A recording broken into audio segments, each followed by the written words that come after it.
Here we go. Hello. We got Mark. We got Rob. Robert, are you a Robert or a Rob? Oh, hang on. You're going to be on Either way, Rob's fine. Okie dokie. It's lovely to meet you. Mark, of course, we're very familiar.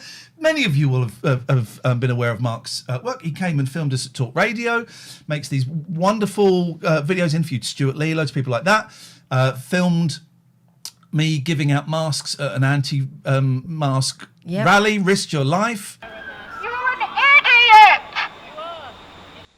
I am an idiot. I mean, she's got me on a technicality there. It was really funny. It was when it was big protest outside Parliament, and we went to dick around. And I have, in the 11 o'clock show, I have experience of going into places where people don't want me and being a knob.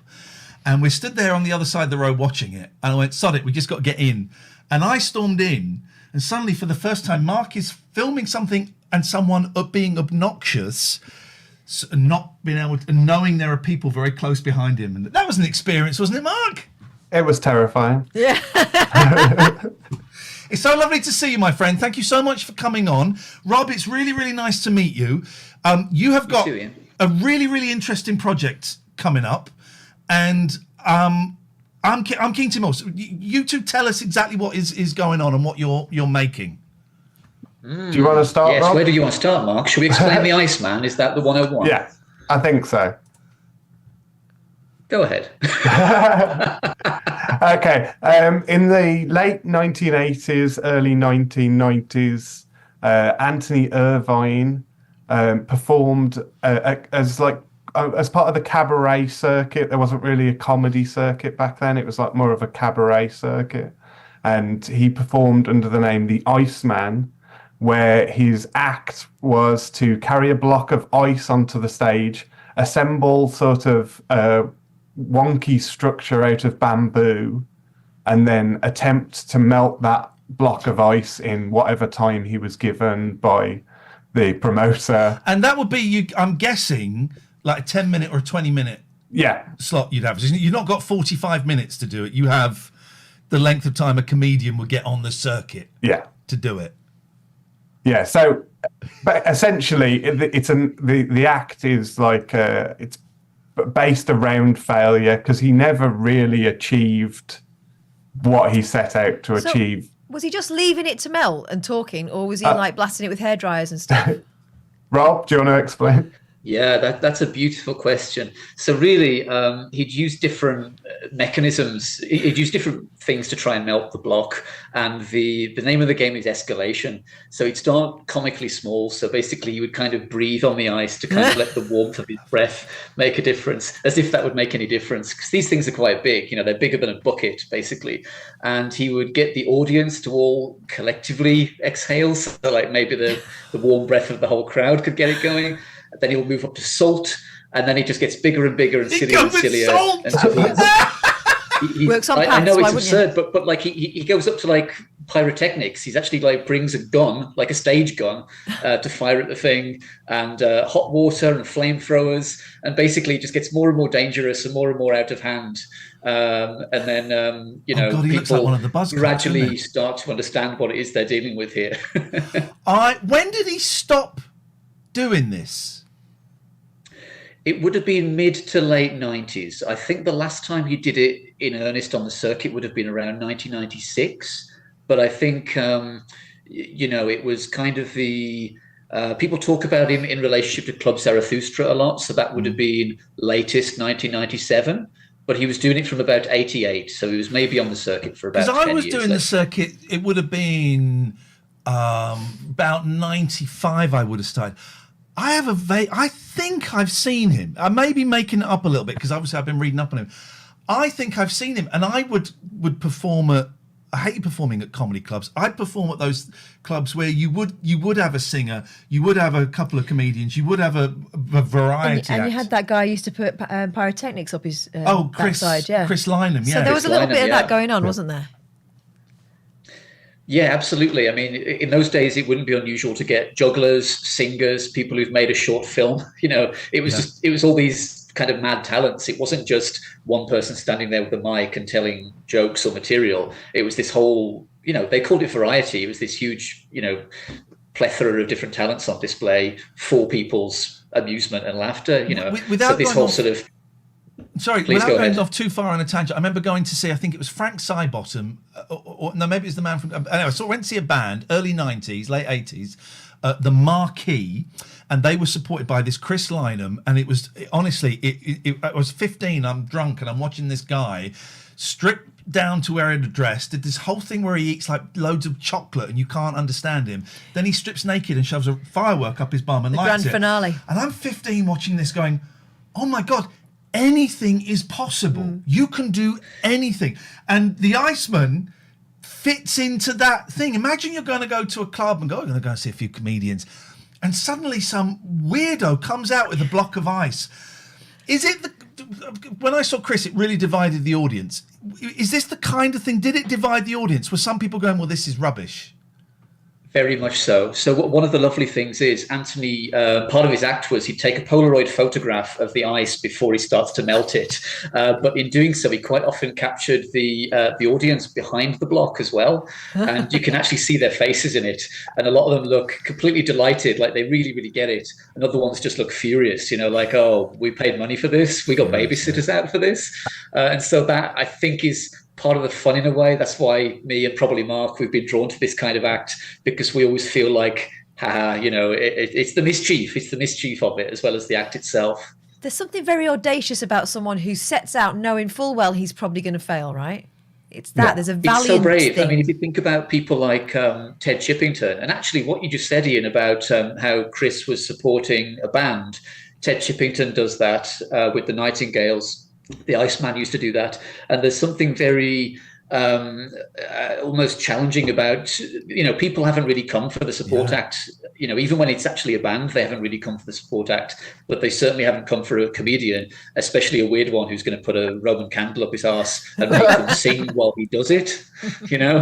I've just remembered that was also the night I met John Ronson, and he told me that he'd recently interviewed, I was 15, and I said, oh, you interviewed Davy Jones and Mickey Dolenz from the Monkees, didn't you? And he said, yeah. And he used quite a slur against. I've told you that, haven't I? Yeah. Said he used a kind of gay slur. It was a very strange evening. Anyway, that's not what we're here to talk about.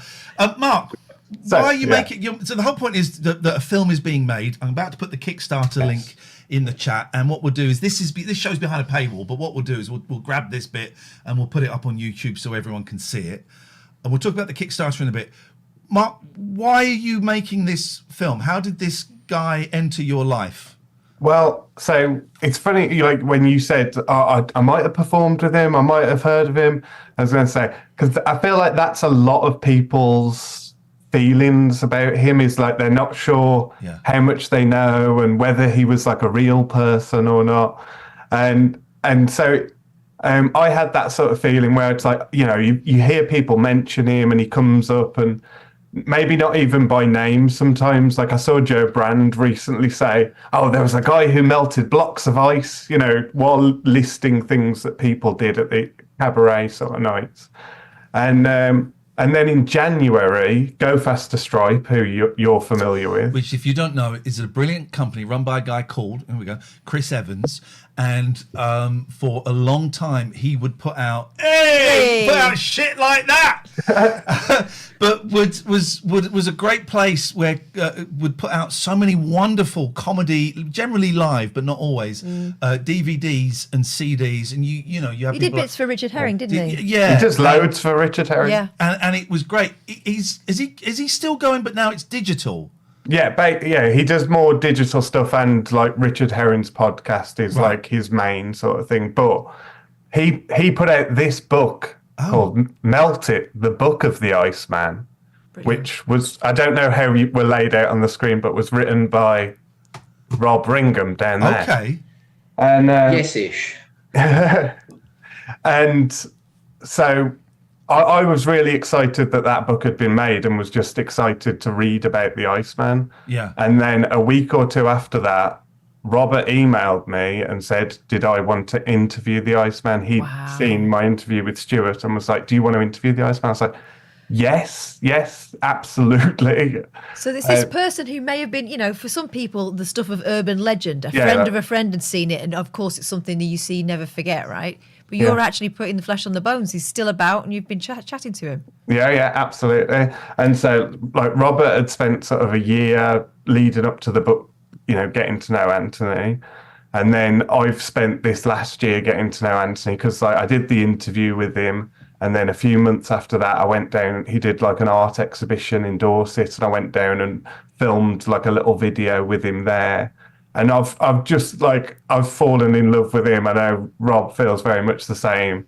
And because like the acts, whatever you think of the act, he's a really lovely man, which is always nice, where it's like someone you think is going to be cool, and then he's like the sweetest man. Well, I love the act, whether I've seen it or not. There's a sniff of Andy Kaufman about him, that thing of, I'm going to do this, you're either coming along for the ride or you're not, and I'm cool with it. We love people who make things just for fun, right? And it feels to me like this is someone who was doing it just for fun, just because he could. Rob, what's your background, and how did you discover him? And writing a book about someone's a big old commitment. Yeah, I mean, well, I'm an author, basically. That is what I do. But my start in doing anything creative was stand-up comedy. So I did a year or two trying to become a comedian, enjoying it. But I think really it was the writing that I was really attracted to. And so my first book really was kind of the question of, well, what can I do?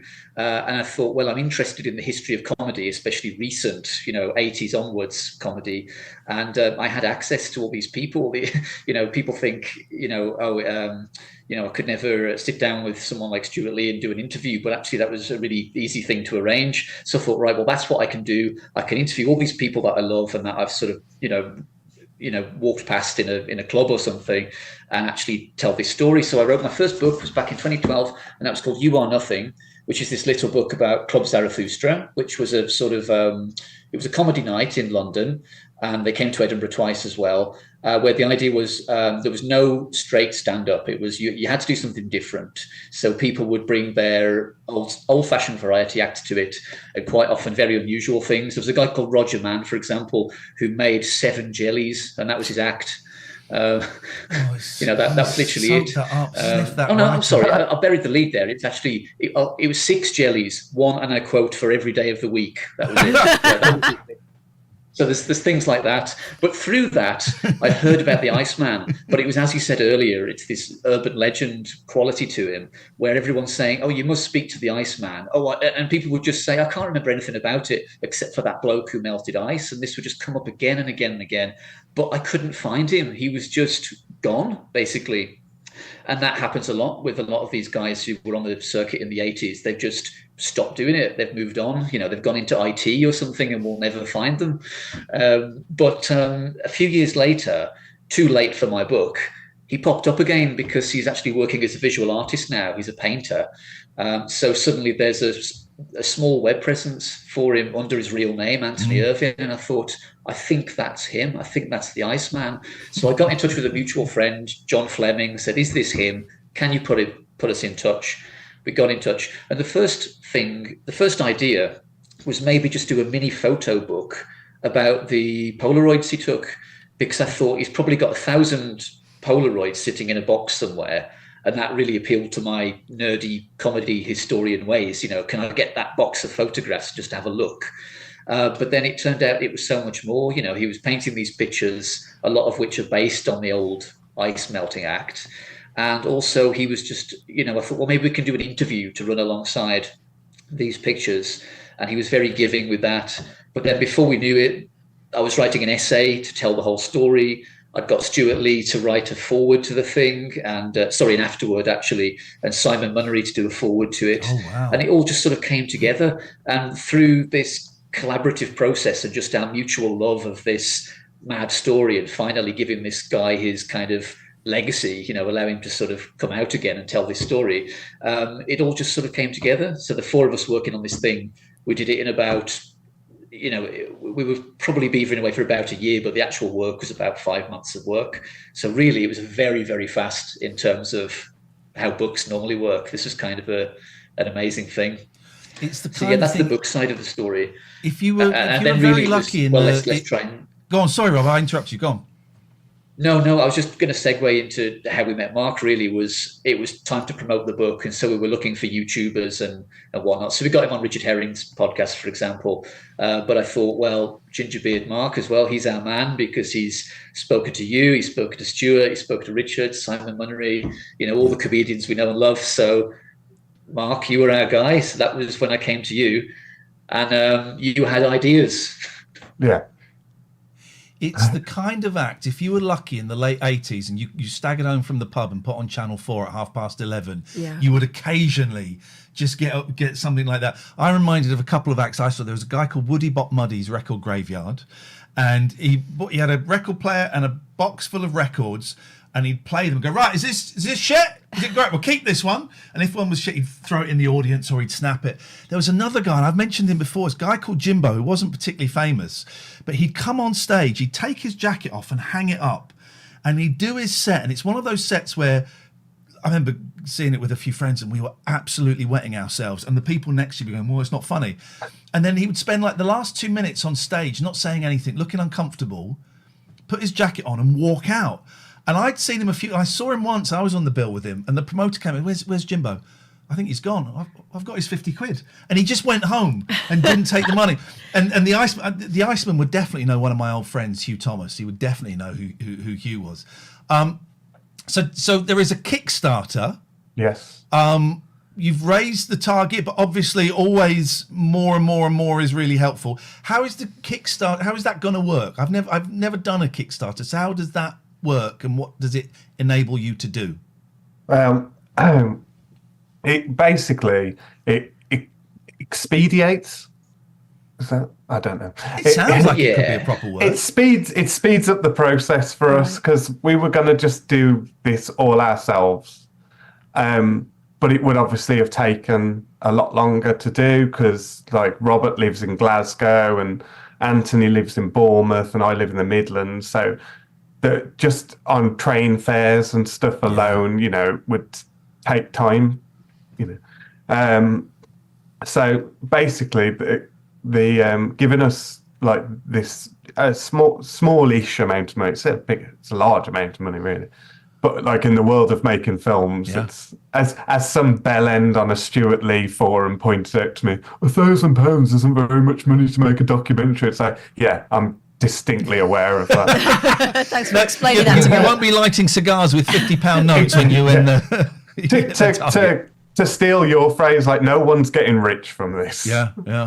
But it just makes everything easier. Like the cameraman that I really like using, Graham, he lives in Dublin. So it's like, it's only like 60 quid to fly him to England on a Ryanair flight. But it's, those 60 quids add up and stuff like that. So basically the Kickstarter is going towards train fare. Network Rail and Ryanair are going to be the main bloody bastards.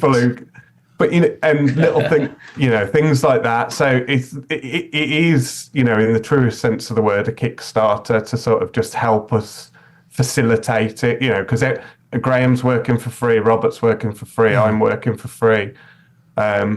We've very amazingly, Michael Cumming, as director of Brass Eye and Toast of London, has come on board as our executive producer to give us help and advice and stuff, which is absolutely amazing.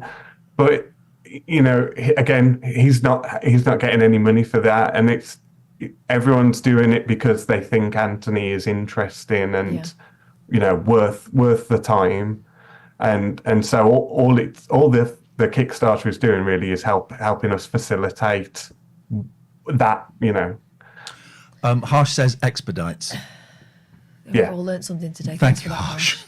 I love the fact that Anthony is still creating. He's an artist. I mean, he was an artist then, arguably, isn't he? Really, that was performance art. Definitely, that's art. Yeah. I've got 2 of his paintings. I should have brought them up, but they're down 2 flights of stairs. I'm not getting them. This is when you mentioned this to me, Mark, and I was like, yeah, this is right up my street. There's a whiff of the Kaufmans, there's a whiff of the Chris Seavies, that thing of being alone. You're walking your own path, and if people come along with you, brilliant. If people don't come along with you, brilliant. It's also that interesting thing of sitting in the discomfort. Yeah. Sitting in the discomfort, knowing that people have not come to see this, they're not prepared for it, they don't know what's going to hit them, and everyone's just sitting in it. And the reactions are so fascinating, aren't they? The reactions of people. Some people get angry, some people find it hilarious, you know? Yeah, it's an electric atmosphere, and it's always something I look for in comedy. You mentioned Chris Wringham, the firecracker up the bum thing. That's only the finale. You know, this whole thing builds up, and I think one of the things he does is he gets someone to take their shoe off, and some nice person on the front row will give him the shoe, and all he does is he sort of aggressively throws it to the back of the room. Oh my God! Yes, he did. It's just this way of sort of like, you know, establishing his power immediately, and just knowing that anything's going to happen in this room. The usual and it's rules do not apply, chaos. And nobody is safe. That's the thing, isn't it? Exactly. Nobody's safe. It doesn't matter if you're on the front row or the back row. You're in trouble, basically. And some people don't like it. They don't. But when you do like it, it's the best night out you've had in years. You know, Jongleurs killed comedy, because that's when it became like a job. You're going to have 4 stand-ups, you know, and then those stand-ups are going to move to the other club later that night. So one will open there and close there, and that became the de facto way a comedy club had to work. I also love the fact that this stuff is got to be experienced in the room at that moment, at that point. And if you see it the next week, it'll be something completely different. And if you see it as a recording, it's not the same vibe at all. It's something that's got to be in that moment. I love it. It's like frozen in time. Brilliant. It's like to the point where he tells stories of, like, sometimes he would get, you know, stuck in traffic, or, you know, the the trains would be delayed or whatever, and so he'd get to the venue and the block had essentially already melted, and he'd turn it out and it would just be a puddle, and he's like, well, I can finish early tonight. Is there any footage of him doing it? Yeah. Okay. Whether we'll get the rights to use footage and stuff, but there's a few TV appearances and stuff. I think it's the kind of thing, if you get the right person on the right day, they years ago when I was doing a record label, and you'd get in touch with these people, say, how much would you want for the use of that song? They go, oh, do we own it? Oh, you can have it. You, fingers crossed, you might get lucky like that. I really hope so. Is he ever considered doing it again? Is it dead and buried? No, we've discussed it. One last melt. For the purposes of the film, maybe doing 1 or 2 melts. We'll see. Yeah. We'll see. Without spilling the beans too much. We have ideas. Then we will back away That's from a nice way of putting it. Spoilers. But so the Kickstarter, just to jump back to that, is like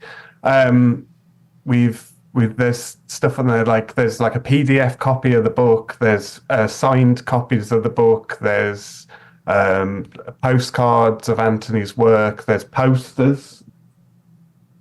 Doesn't it look exciting? Yes. The man and the act. We actually haven't talked about the duck. Go on. Can you tell us about the duck without ruining anything? The duck was a visual aid to show that the ice was successfully melting. So Mark said earlier that the ice block would be up on a kind of rickety pedestal, but as it melted, the water would come down a gutter into a sort of tray, and the idea is the duck would rise with the water. But of course, it very rarely did. If he only had 10 minutes, there was never enough water really to get the duck floating. Listen, if you're watching this now, the link is in the chat. If you're watching this live, if you're watching this afterwards, I will make sure the link is in the description. If this kind of thing, tickles your pickle a little bit, even if you go in for a few quid, it is really, really helpful. No one's going to be no one's going to be getting rich out of this. It's covering the basics. And if you're a fan of, go on, Mark. Sorry, we've got like a £3 tier that's called "I'm Just Nosy." And so you'll get updates through Kickstarter and photos and stuff, but it's just £3. If you're a fan of us, I'm really betting that you will be a fan of something like this. And if you can spare £3, why not? I've signed up at another tier. I need to check if I've signed up at the tier that gets the book, because if not, I'm going to go and buy the book as well. I'll have to have a look. But go and have a look, see if there's a tier that you feel you can reach and is attractive to you. Go and do it. And stuff like this ain't going to end up on BBC Two. You know, stuff like this is so niche, and I think that's the stuff that needs to be celebrated. And you know, I don't know. It sounds great. It's the sort of people we love on this show. People who are making it because it needs to be made, right? Because they want to see it, and that's. I really want to see this film. I knew you guys would get it. You know, that's why I got in touch. It's like, you know, they're like, yeah, Jim the Dancer, Nigel from Maidstone. You know, Rainbow George. When's the Rainbow George doc coming out, huh? Oh man, I've got recorded phone calls with Rainbow George. I never collected those 3,000 tapes, and Thank God. Yeah, I'm glad I didn't. That was a fool's errand. Final thing: when does the Kickstarter finish? Next Saturday. We've got seven days. Yeah, So what's Saturday? It's like 13th? midnight up Friday. Yeah. Okay. All right. Well, I'll make sure I get this up this weekend. Go on. Can I just say two things? Is if anyone backs us from tonight, and does it with a tier where they get sent something, if they can let us know, and I'll stick one of these in. You don't want that, He wants to clear his garage out. I've got 5 copies of this from our cancelled live podcast. So I'm happy. God, we were supposed to do a podcast together in front of an audience. It was in Birmingham, wasn't it? God, yeah. And Then you I got COVID. Yeah, and it was when COVID. We were still treating COVID quite seriously, and oh God, that was awful. That was awful. So Chris gave me those like 2 years ago or whenever it was, but I'm happy to send those out if anyone backs us and says Ian and Kath sent me. I got a box of those. All right, well, yeah, but I'm trying to give them out as a perk. So if you want to, He's trying to make it sound like a good thing, not a I clearance. know. I'm saying if anyone wants them, you could have. I've also got a box of that 7-inch single that we recorded. Got about 100 of those. Couldn't give it away. I've got one of Literally them. give it away. We made our money back on that. we did all right. can you when you kick us out, can you show the trailer, please? Oh yeah, I'll tell you. That'll be on YouTube, right? Yeah, it's on my YouTube. We're going to find it straight away. Rob, really, really nice to meet you, mate. Best of luck. I'm going to You too, devour Ian. Thank those you very books. much. And Mark, always good to see you. I will Thank you. I will get this up over the weekend at some point. Go and support it if you can. Yeah, all right. Thanks both Ian. for introducing me to the Iceman and many more to come, hopefully. I'm getting that book. Ian. Yes, send me if we transfer me the file, and I'll get it down if you want and send it back to you. What file of this interview? This, yeah. You're going to edit it. Listen, I'll do the work for you if you want. I'll do FX. Bloody loves it. Let him have it. I'll do FX. I'll grade it. I'll just being render nice. it. Make it look nice. Saying I can't make it look nice. Why do we support these people? I will get it. I'll get it sent over to you, chaps. I really, really wish you the best of luck. I cannot wait to see this film. Thank you so much for joining us tonight. Take care. See you later on. Bye. Thank you. Ciao. Cheers. I cannot wait to see that. I love stuff like that. I do. I love people that just do things for fun Yeah. or just to get a reaction. Let's find the trailer. I'm definitely getting those books. Oh, so good. I like Rob. He was nice, bloke, wasn't Yeah, he? really nice. Mark, yeah. That's an interview. Where's There's his thing. the trailer? Let's go to Mark. Let's go to Mark's page. He's interviewed Gail Porter. Yeah, I know. Where is the? Here we There go. it Here we go. Always. Gail's got a one-woman show coming up this year, hasn't she? So I see. Mm-hmm. By the way, always work. Go and check out Mark's channel. There's some great stuff on there, and there's some crap with me in there as well. Right, let's go and have it. Here's the trailer.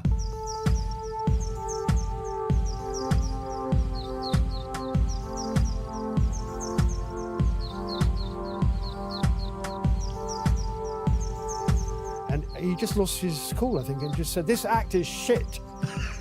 And I thought, how precipient.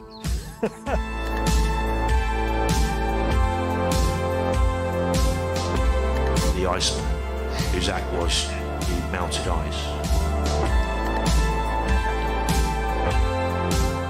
When I came on with the block, there was a big contingent at the back, all going deep.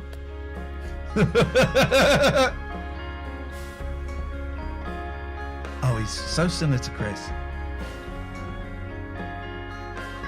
I sort of somehow know where I stand. That's the past, but it might resurface. Very, That's very my expensive. ambition, to get them up. Somebody doing something, somebody trying to achieve something. And that's what I like about Anthony's work. painting's incredible. The whole film that we're making is kind of about how close you come to failure. And you had the opportunity for like one of the most famous comedians in the country to have one of your art pieces, and you were like, no, not until you pay me for it. I'm a proper professional artist. Oh man, I'm in. I'm so in. He didn't have a career plan, you know, and you think, I miss those things. Yeah, so I'm good. totally in. Listen.